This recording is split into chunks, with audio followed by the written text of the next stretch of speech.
สวัสดีทุกคนนะซึ่งว่ามื้อนี้สิมากำหนดขนาดซ่องข่าวเนาะหรือว่าซ่องข่าวบุญนั่นแหละเนาะทุกคนเฮามาเบิ่งนำกันเลยเนาะ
โอเคทุกคนเฮามาปิ่นเทสกันเลยเนาะเอามาลองเลยเนาะ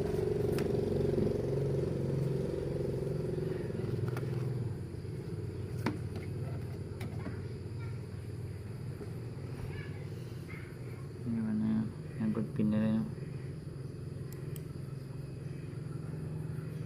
มันเป็นเหยียดเนาะ